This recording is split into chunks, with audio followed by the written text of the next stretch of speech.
What up, everybody? It's your boy Jester James here, coming to you with a new style of video. These videos are going to be uncut, I guess raw, or a lot less edited than the standard videos that I'd be going and making out. Simply because these videos I want to kind of crank out on a daily basis. So just the production value on that, I guess, is not going to be to the quality as I'd want it, but with practice, it'll get better, and I'm just going to try my best. But what up, everybody? This is Jester James here, and today we're on the Jester James Morning Show is the current name that I'm going with. And today we're going to be talking about the news, and it'll be talking about cybersecurity news specifically because one of the things that I have to do for my job is to stay up in the industry. And for those of you that don't know, I work for a Fortune 100 company doing instant response and digital forensics. So it's very important for me to stay up to date on the new vulnerabilities and the new hacks and the new tricks that all those bad guys are going and doing to go and do the bad.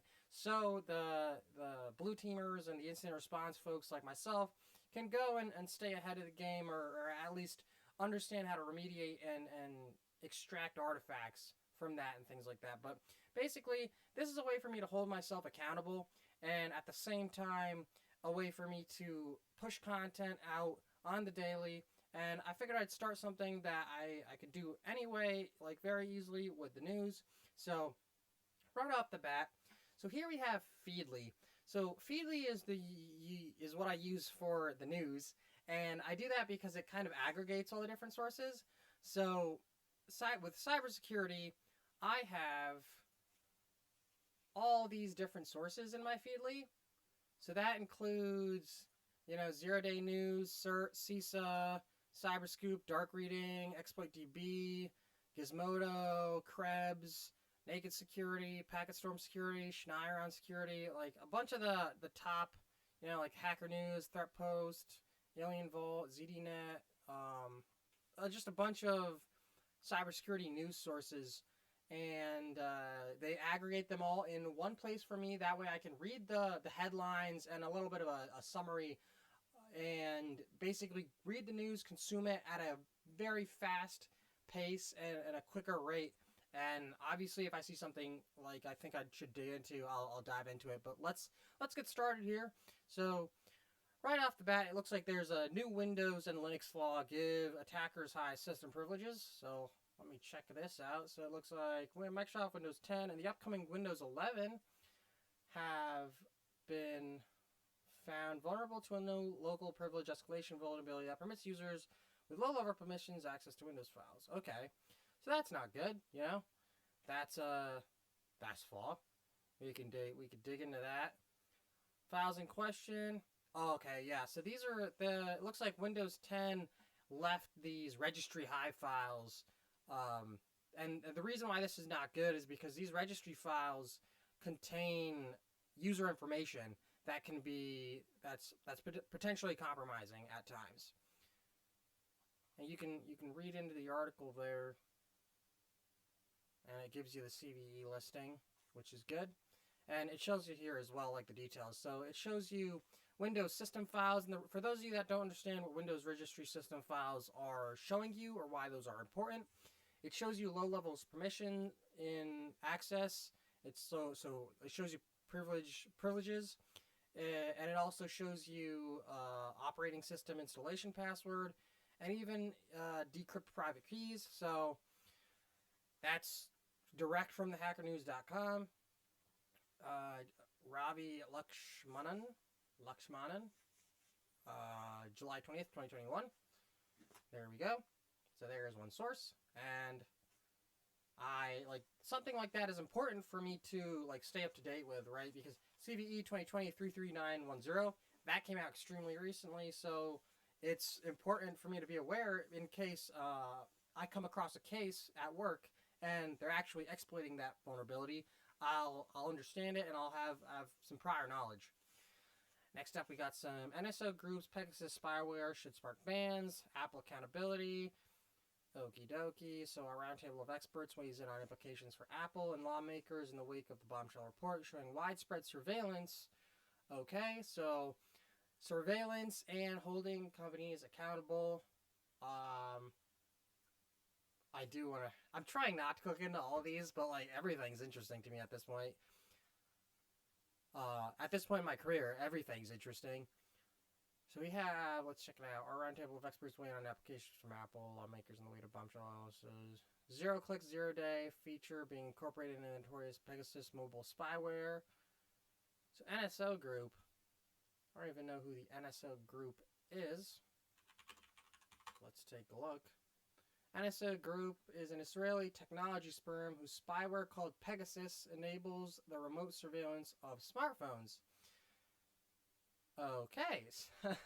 Well, obviously that's not good, but I mean, it looks like it's a public company, but it's Israeli as opposed, like, I don't know the legal landscape of that, or the, like, if that, yeah, I'm not sure the legal landscape of that, but I'm definitely curious. But just to not cut off too much time there, you know what, actually,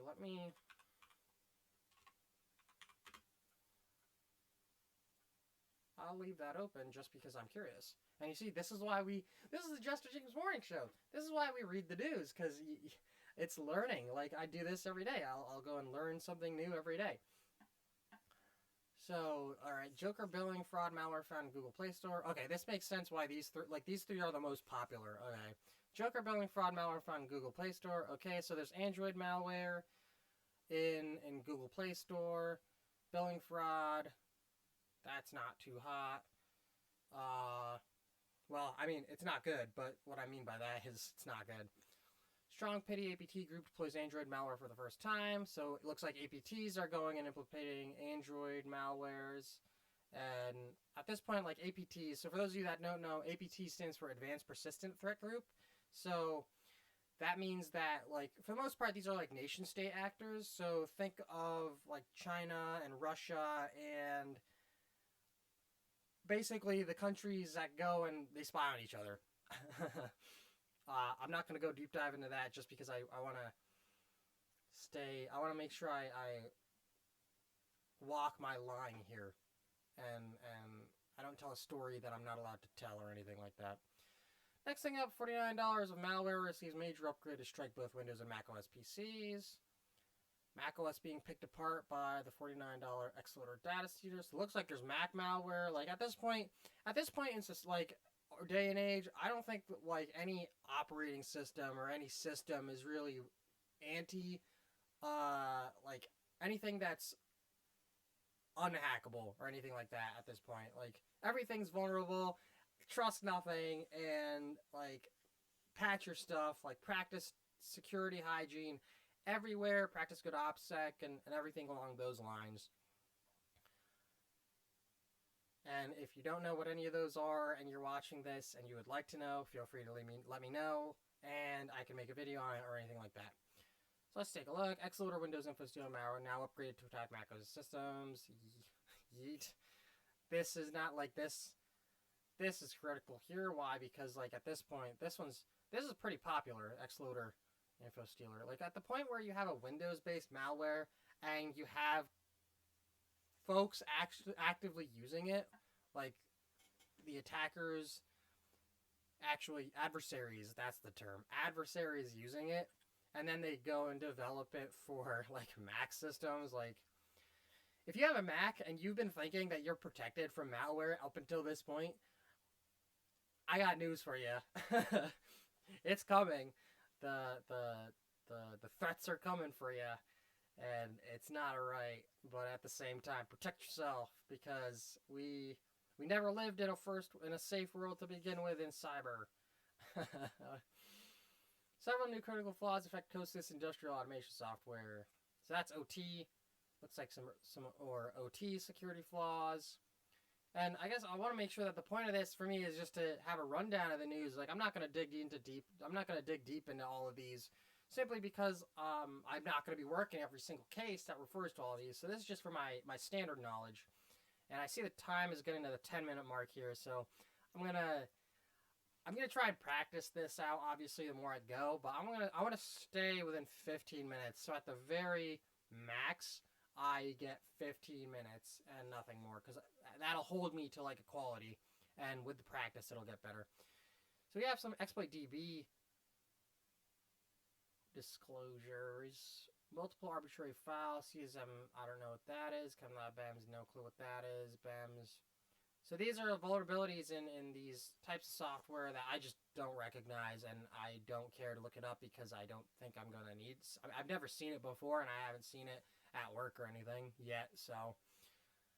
Like, standard procedure is to go and check exploit DB to see what vulnerabilities are when you're working anyway.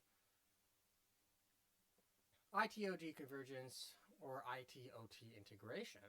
That's interesting. Why? Because you see, securing OT is totally different, because these OT, which is operational technology, things like IoT, a lot of IoT kind of matches into the OT sphere. But I'm also talking about like things like your nuclear plants, your energy plants, the water treatment facilities, all those devices that are networked. They are very, very sensitive. So things like sending like a ping packet or something like that, sometimes, like if you repeatedly do, like it's very easy for them to get DDoSed and things like that. So you can't go and deploy things like CrowdStrike Falcon or anything like that to these, like a heavy EDR tool, to these solutions. You need something more passive. And like a convergence, personally, I don't really think they ever were separate for me, just because I've always seen IT as technology. Like OT is still IT to me. But then again, that's what the article's about, right? It's the wrong, and maybe it's the wrong term from a technology. IT/OT has been occurring since at least the 1990s. Yeah, at this point, it's just learning semantics, and I can do that on the job. New bill could force U.S. businesses to report data breaches quicker. A bipartisan Senate bill would require some businesses to report data breaches. All right, so there we go. We got some new businesses going. We got a bill that's going to go and have them report data breaches quicker. Maybe we're going to be doing some good USA version of a GDPR or anything like that. Kaleho's Botmaster gets time served. Okay, so Russian hacker gets caught. Nice. Well, I mean, not nice for him, but, you know, hacker's going to hack and, like, when you're breaking the law. Popo be calling. LPE flaw in Linux kernel allows attackers to get root privileges on most distros. That's not alright. Like, that's massive. CVE 2020-33909. Qualys has discovered a size _t. I don't know what this means, but it's a Linux kernel. So, okay, so it's file system layer Linux kernel. The researchers also developed an exploit code for the issue. That's Ubuntu, Debian, Fedora. So that's a decent amount of operating systems for Linux. Like Ubuntu, that's very popular, if not one of the most popular Linux distros. WordPress, SQL injection, Dell Open Managed Enterprise Hardcode Credentials. Okay, so these are more exploit DB. Yeah, these are like standard exploits in pieces of software, looks like, as opposed to like bare news. Labs in the file path. Yeah. So these are, so you know when folks say you have to stay up to, like, with security, like attackers or adversaries, if they're doing this, like, they're getting like the latest vulnerabilities, like the latest disclosures in real time. So if the company who's releasing these disclosures aren't patching them at the same time, then, if the companies that have these systems, they're not securing them and patching them with regular updates as these vulnerabilities are being disclosed, they're going to be vulnerable. So again, hackers are going to hack, so they're going to go to these companies and they'll figure out that they're running this operating system, and they'll go and exploit it, and there you go. Like, and that's why we're in business, because it's a cat and mouse game. But I really don't like saying it's a cat and mouse game. I'm trying to figure out a better way to say it, but you get the point. All right, it's 15 minutes on the dot. This is news from yesterday. It looks like there's some of the same stuff here too. But then again, Microsoft Java Edition, Minecraft. Java is vulnerable. Minecraft is vulnerable. Patch your Minecraft, folks. Let me plot this. So this is jvn.jp. So it looks like this is a Japanese website. Just like that's my guess based off of .jp. I don't even know what that site is. I'm going to do a Japan vulnerability notes. All right. Japan's National Vulnerability Database. Look at that. That's pretty cool. All right. And they've got a Minecraft vulnerability they're running that they're taking note on. Pretty cool. Prevent cyber risk as a managed service provider. Looks like it's an advert article. Spam kingpin Peter Levash served. Cool. Use this tool to check if your phone's been hacked by the NSO group's spyware. This looks like it'd be something worthwhile. You'd be forgiving for not knowing a ton about NSO. Why, thank you. I appreciate that, as I have NSO group literally a tab open here so I could read up on them after the morning show. If you're worried about how terrifying that is, yeah, I am. But at the same, that's why this tab is open. Using the MBT takes little know-how, but in essence, the program allows you to scan all the files. So this program is called the Mobile Verification Toolkit. Was created to assist with the consensual forensic analysis. Okay, so yeah, forensics. That's the thing, right? Like, people create forensic tools, and then attackers, they use those too. Like, there's a concept called living off the land in cybersecurity, and adversaries do that all of the time. Like, from the defender's perspective, they could be using, tools that Windows already has installed to go and download malware. Like, things like this, certutil.exe, this is a command. If you run this in the command line, you can actually go and navigate to a website and pull data from that web page. It's wild. This is why I love cybersecurity, and this is why everything's so interesting to me. It's wild, the stuff that you can do. Okay. And this is also why my content ends up going to be, things 20 minutes long at this point, because everything's so interesting.